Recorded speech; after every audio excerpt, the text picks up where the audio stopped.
Today I'm taking a look at the Kylazer laser alignment tool. It does come with a nice clamshell case. Got our instructions, and there it does have what is considered to be our tolerances. So half rib at 6 inches up to 2 ribs at 24 inches. So we got our tool.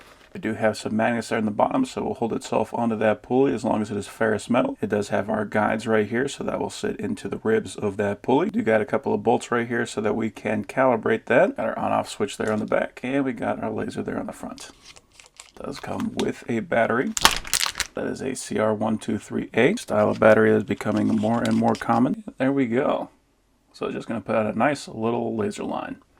Then we have got our target block, so this has got the same magnets here on the bottom, and then on the top we've got our line where that laser should line up. It does also come with a bungee cord, so in the event that that pulley is not made out of ferrous metal, then we can just run those hooks through those holes and we can hold it on that way. And it does come with Allens for tightening everything down. So here we actually have a calibration tool. So what we're going to do is set this in the slot, drop in our laser, and click it on. We can see that the laser is off just a little bit. Now we do not really have any wiggle in this, maybe just a slight amount, but not enough to really count. I'm going to unscrew the cap that covers the laser. We can see that we have these screws right here, which are going to hold that laser in place, so we can loosen one side, tighten the other side in order to move that over.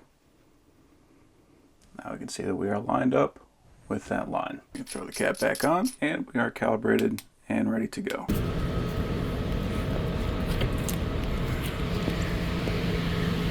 Okay, so this is a V belt. It's not really a ribbed style belt, but it should work in a similar way. I'm going to find out. So a ribbed belt being more like a serpentine belt, so it's a belt that's going to have a lot of grooves in the middle. Yeah, I think that'll work just fine. The problem with having it something like this is that you can have a little bit of a wiggle, a little wobble in there, and that can throw off your setting. But I think with a little bit of creativity, we can still make that work. The floor is a little flexible, so don't mind the wobble. That worked pretty darn well, actually. You can see we got our laser right there, and we are lining up with that indicator, no problem. So we know that both of these pulleys are in line. So yeah, that is a pretty sweet little tool.